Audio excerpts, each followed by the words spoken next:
हाँ जी guys. Guys बस 5 minute और लूंगा। ठीक है, 5 मिनट में इसको खत्म करते हैं। वृंदा जल्दी से, अब बाकी लोग कैमरा ऑन करो प्लीज। वृंदा जल्दी से बेटा हैंड रेस करो एंड अनम्यूट करो, वेरी गुड। हाँ जी। तो पहले आपने ऊपर वाला रूल पढ़ा, क्या लिखा है? Interest is computed on opening balance. बिल्कुल प्लीज इसको इसी तरह से याद करना। उसका रीजन है, interest is computed on opening balance till the date of transaction. जो भी डेट ऑफ ट्रांजेक्शन दे रखे तब तक उसको ओपनिंग बैलेंस पे कंप्यूट करेंगे, और जो डेट ऑफ ट्रांजेक्शन है वहां से लेकर के by end of the year तक किस पे निकालेंगे? क्लोजिंग बैलेंस पे। ठीक है, क्लियर हुआ? लॉजिक समझ आया? ठीक है। अगर आप यही रूल लेके चलते हो और आपको क्वेश्चन में डेट ऑफ ट्रांजेक्शन नहीं थी, जैसे अभी डिबेंचर का केस था, अगर यही रूल लेके चलोगे तो क्या होगा? Interest is to be computed on opening balance till the date of transaction, क्योंकि डेट ऑफ ट्रांजेक्शन दी नहीं है तो सिर्फ इतना ही रह जाएगा, interest is to be computed on opening balance. समझ में आया मेरी बात? क्लियर हो गया? तो इसीलिए आप अगर इस तरह से याद रखोगे तो आपको कंफ्यूजन नहीं होगी कि अगर क्वेश्चन साइलेंट है, डेट ऑफ ट्रांजेक्शन नहीं दी, तो मैं किसके ऊपर इंटरेस्ट निकालूं, ओपनिंग या क्लोजिंग। क्लियर हो गया वृंदा? तो अगर आप इस तरह से याद करोगे तो सिंपल है, interest is to be computed on opening balance, खत्म। डेट ऑफ ट्रांजेक्शन दी नहीं है, आगे का पोर्शन ही खत्म। क्लियर? आप अगर देखोगे साइड में मैंने लिखा है, if the date of transaction is not given then it is assumed that the transaction is done on 31st March, that is in such cases interest is computed on opening balance. खत्म। Clear? तो जरा interest निकालते हैं जल्दी से। अब debenture के case में तो दे नहीं रखी ट्रांजैक्शन की डेट, वृंदा नोट बाद में करना, मुझे बताते जाओ। डिबेंचर में दे नहीं रखा कि आपने ट्रांजैक्शन कब करी है, तो किस पे निकालेंगे? 5 लाख। 5 लाख में क्या करूं मैं? 5 लाख आगे कैसे निकलेगा fifteen interest? Percent 5 lakh into 15%। बताओ कितना होगा? 75,000। यानी एक तरह से मैंने क्या किया, डिबेंचर पे इंटरेस्ट निकाला 1 अप्रैल 2019 से लेकर के। ओहो, तूने छेड़ा कुछ वृंदा? नहीं सर।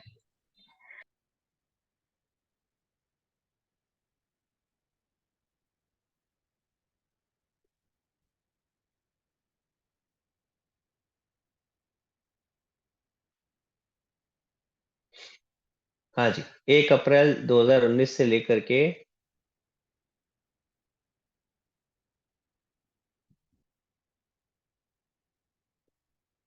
31 मार्च 2020 तक। क्लियर हो गया? पूरे साल का इंटरेस्ट आपने इसमें निकाल लिया। अब यही चीज करते हैं, अगली देखते हैं। डिवेंचर के बाद क्या दे रखा है? Term loan. टर्म लोन भी पहले कुछ और था, 6 लाख, फिर अब 5 लाख हो गया, यानी आपने ड्यूरिंग द ईयर लोन पे किया है।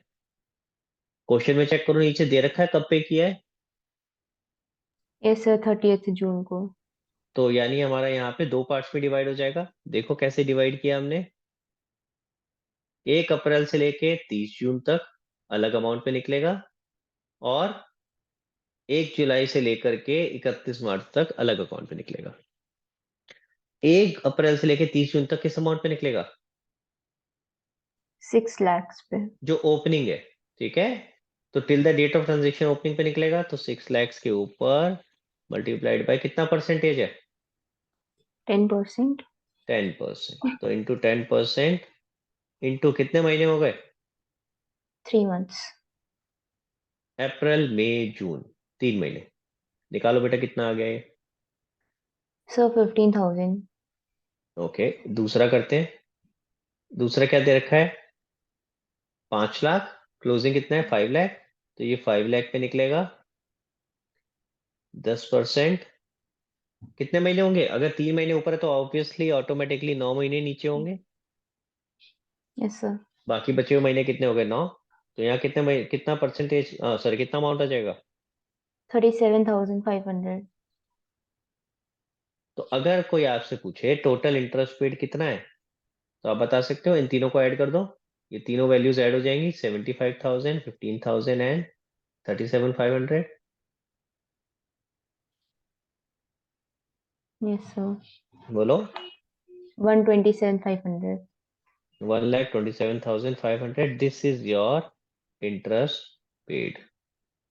This is your total interest paid. तो मैं लिख देता हूँ साथ में, this is total interest paid. कहाँ जाता है इंटरेस्ट पेड?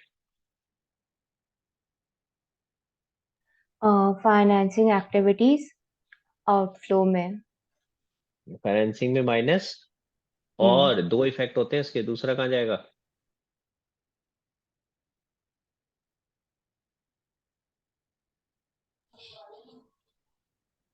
वाइल्ड के आई में। वेरी गुड, वाइल्ड का आई इज इंटरेस्ट पेड। ठीक है, तो ये दो जगह जाएगा। अब मैं क्योंकि अभी वो तो बना नहीं रहा हूँ आपका पूरा कैश फ्लो स्टेटमेंट, ठीक है, तो मेरे पास ऑपरेटिंग नहीं बना हुआ ऊपर, तो मैं वाइल्ड के आई वाला तो दिखा नहीं रहा आपको, लेकिन लेके जाओगे वहां पे, अगर आप पूरा बना रहे हो तो लेके जाओगे। दूसरा इफेक्ट कहाँ आएगा? यहाँ पे। ठीक है, फाइनेंसिंग में मैं लिखूंगा इंटरेस्ट पेड, कितना निकाला था? 1,27,500, और ये यस सर। माइनस, ऐसे माइनस करके आ जाएगा। क्लियर हुआ?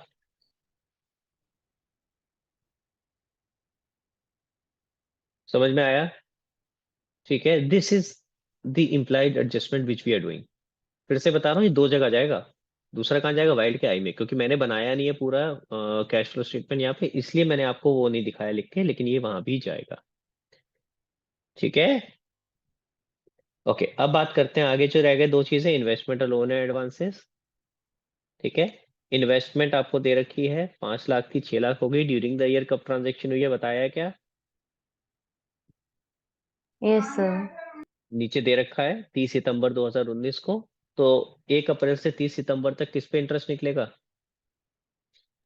ओपनिंग बैलेंस पे। यानी 5 लाख पे।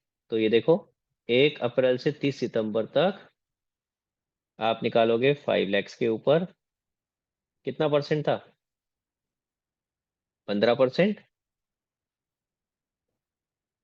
ठीक है, तो आप यहाँ 15% ले लोगे, कितने महीने हो गए? 6 9 मंथ्स। मंथ्स। हाँ। 9 क्यों होंगे यार? हाँ सर, 6 आए, सॉरी। ओ भाई, तू सही बता रही है ना, ऊपर वाले मैंने देखे नहीं है। चेक कर लेना भैया कैलकुलेशन। परीक्षा, वृंदा है, रीचेक कर ले। पूरा भरोसा है मुझे उसके ऊपर।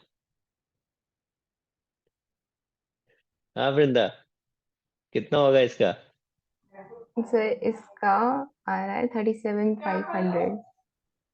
ओके, और दूसरी फिगर क्या थी? क्लोजिंग कितना है?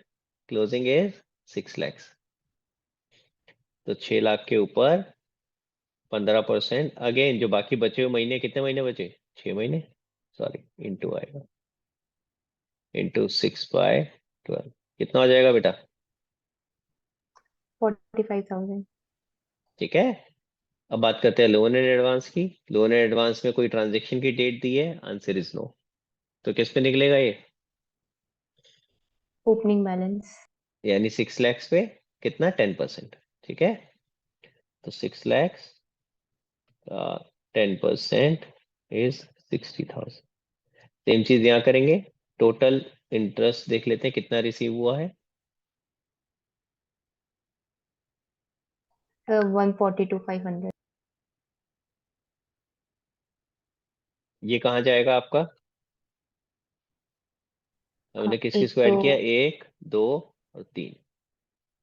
ठीक है, सर, बोलो एक कहाँ तो जाएगा? इन्वेस्टिंग इन्वेस्टिंग में माइनस हो जाएगा। इन्वेस्टिंग में माइनस नहीं होगा बेटा, प्लस होगा, पैसे आ रहे हैं, इंटरेस्ट रिसीव हो रहा है। सर पैसे आ रहे हैं ना। हाँ, तो प्लस होगा ना, अगर आ रहे हैं तो इनफ्लो होता है तो प्लस होता है ना बेटा। जो आप इन्वर्स रिलेशनशिप लगाते हो वो इंक्रीज और डिक्रीज में वहां लगाते हो ना, जहाँ बैलेंस शीट में इंक्रीज डिक्रीज हो रहा है। अगर वहां अच्छा। इंक्रीज हो रहा होता है तो पैसे जा रहे होते हैं, डिक्रीज हो रहा होता है तो पैसे आ रहे होते हैं। ठीक है, ओके। यहाँ तो सिंपल है, यहाँ आपके पास इंटरेस्ट रिसीव, बोल ही रहा हूँ मैं, रिसीव। रिसीव का मतलब ये हुआ ना, पैसे आ रहे हैं। तो इन्वेस्टिंग में प्लस, और दूसरा कहाँ जाएगा? ड्रिप के आई में। ड्रिप के आई में। ठीक है, इंटरेस्ट रिसीव्ड। क्लियर हो गया? अब अगेन ड्रिप का आई मैं आपको नहीं दिखा सकता, क्योंकि मैंने आपको पूरा का पूरा कैश फ्लो स्टेटमेंट नहीं बनाया है। लेकिन हाँ, मैं इन्वेस्टिंग में जरूर दिखा सकता हूँ। तो इंटरेस्ट रिसीव्ड कितना हो जाएगा? कितना था बेटा, जरा अमाउंट याद है? 1,42,500। ये पॉजिटिव आएगा क्योंकि पैसे आ रहे हैं। क्लियर हुआ?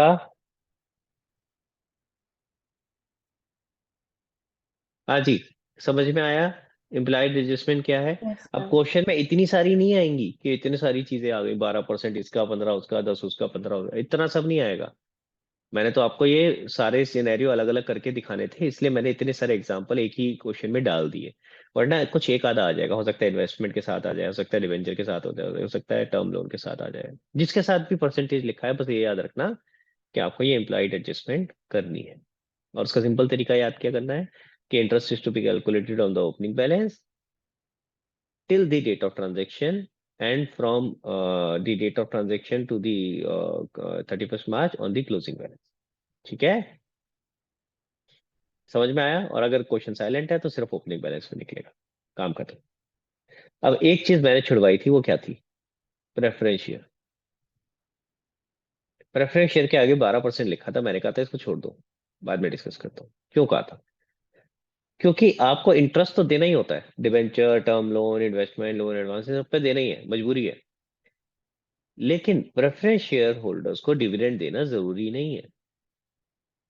हो सकता है मेरा प्रॉफिट ही नहीं हो सकता है मेरे पास सफिशिएंट फंड्स नहीं है, अभी मैंने डिसाइड ही नहीं किया डिविडेंड देना।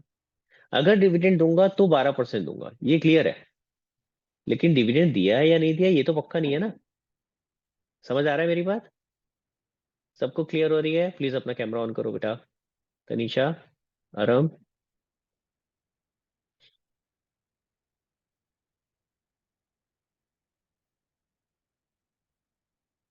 पॉइंट समझ में आया? क्लियर है? तो डिविडेंड दिया है या नहीं दिया, ये तो भी कोई पक्का नहीं है। इंटरेस्ट तो पक्का है कि देना ही देना है, या रिसीव होना है तो रिसीव होना ही होना है। ठीक है। तो अब डिविडेंड के केस में फिर हमें कैसे पता चलेगा? या तो क्वेश्चन बता रहा होगा कि डिविडेंड आपने पे किया है, ठीक है। या अगर आप इक्विटी शेयर को डिविडेंड दे रहे हो, मेरी बात ध्यान से सुनना। अगर आप इक्विटी शेयर को डिविडेंड दे रहे हो तो फिर आप प्रेफरेंस को दोगे ही दोगे।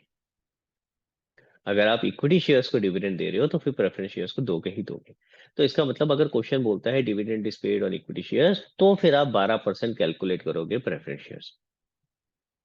तो इस क्वेश्चन के हिसाब से 12% देखा हुआ है, तो फिर आप कैलकुलेट करोगे, फिर आप प्रेफरेंस शेयर्स का डिविडेंड निकालोगे, फिर वो इम्प्लाइड एडजस्टमेंट बन जाएगी।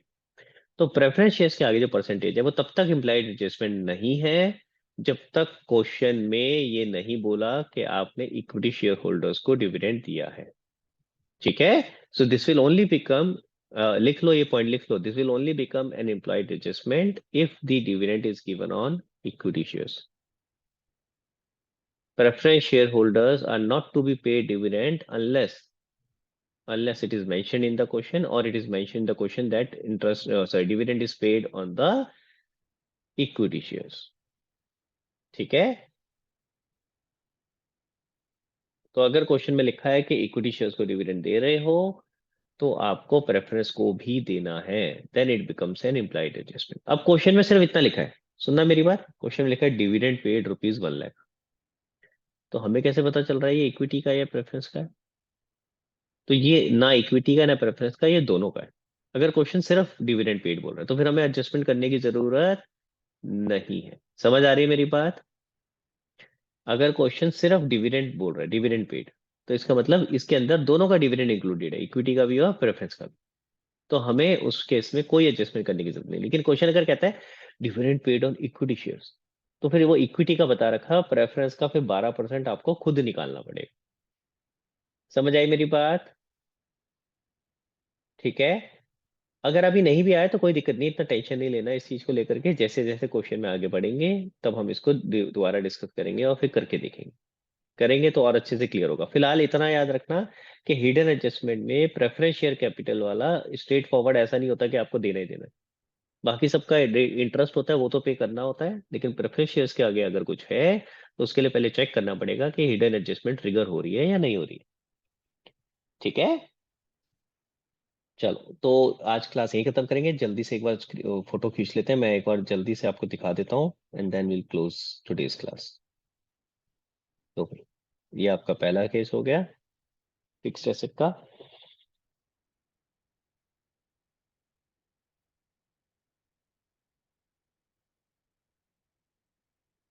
चलो आगे, ये आपका सेकंड वाला हो गया।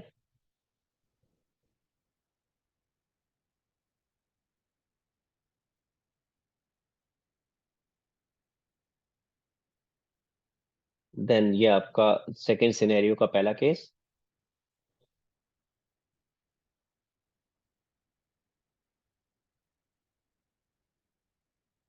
सेकंड सिनेरियो का सेकंड केस, मैंने इसमें जनरल एंट्री भी साथ में लिखी हुई थी समझाने के लिए, तो अगर आपको देखनी हो तो एक बार आप देख सकते हो।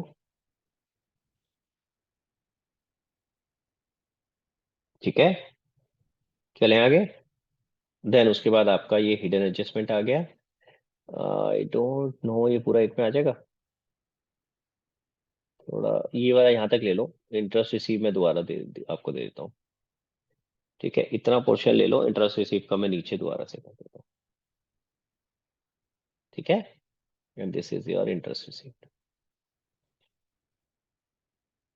क्लियर हो गया गाइस? ठीक है, देखो भाई अभी मैंने आपको कैश फ्लो स्टेटमेंट का क्वेश्चन करके नहीं दिखाया है। ठीक है, तो मैं इसलिए आपको होमवर्क नहीं दे रहा हूँ उसका। बट दैट मीन्स कि अगली क्लास में होमवर्क पड़ेगा, तो आप ये पहले से प्रिपेयर होके चलना कि भाई नेक्स्ट क्लास में होमवर्क ज्यादा मिलेगा। तो आपके पास अभी अपॉर्चुनिटी है, आप कैश फ्लो स्टेटमेंट का फॉर्मेट या तो खुद अपने हाथ से बना लो, या फिर उसको फोटोकॉपी करा के रख लो, ताकि आपकी मेहनत कम लगे। जब मैं आपको होमवर्क दूंगा नेक्स्ट क्लास में, तो आपका टाइम कम लगे। ठीक है, और जो पुराना अगर कोई चैप्टर का कुछ बैलेंस बचा है, किसी का रेशियो एनालिसिस या कुछ और बचा हुआ है, तो प्लीज उसको कंप्लीट कर लो, यू हैव टाइम नाउ। ठीक है, मैं अभी और कोई होमवर्क नहीं दे रहा हूँ, प्लीज इसके रूल याद करके रखेंगे। नेक्स्ट क्लास में जब मैं पूछूंगा, किसी को भी रैंडमली मैं ले लूंगा कि आज मेरे साथ कौन क्वेश्चन डिस्कस करेगा, एंड देन फिर आपको रूल याद होने चाहिए, तो प्लीज रूल याद रखना। ठीक है, चलो तो आज की क्लास यहीं खत्म करते हैं। Thank you so much guys, bye everyone, bye bye.